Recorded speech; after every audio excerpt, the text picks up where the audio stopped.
ઘટના બાદ અરવલ્લીમાં હવે તંત્ર જાગ્યું છે। મોડાસામાં ફટાકડા વેપારીને ત્યાં તપાસ હાથ ધરવામાં આવી। ફટાકડાના પરવાના, ફાયર સેફટીને લઈને તપાસ હાથ ધરાઈ। વિવિધ 36 એકમોમાં તંત્ર દ્વારા તપાસ હાથ ધરવામાં આવી છે। ત્યારે કેટલાક વેપારીઓ દુકાન બંધ કરી રવાના થયા। અગાઉ મોડાસામાં પણ 4 શ્રમિકોના મોત થયા હતા। ફટાકડાના ગોડાઉનમાં આગથી 4ના મોત થયા હતા।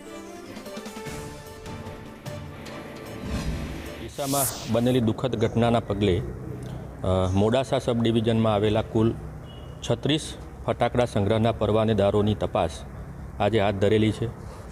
તમામે તમામ પરવાનેદારોના લાયસન્સ, એમની સંગ્રહ ક્ષમતા અને જો સંગ્રહ ક્ષમતાથી વધારે જથ્થો મળી આવે તો સીઝની કરવાની પણ કાર્યવાહી હાથ ધરવામાં આવેલ છે।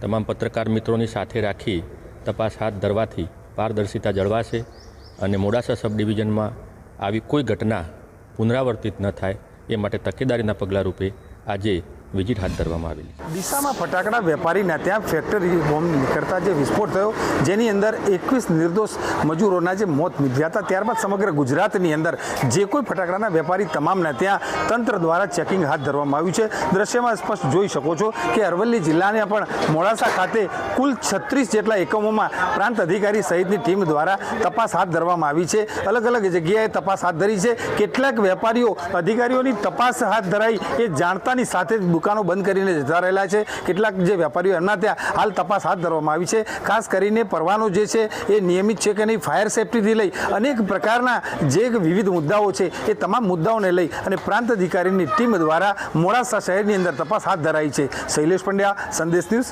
અરવલ્લી।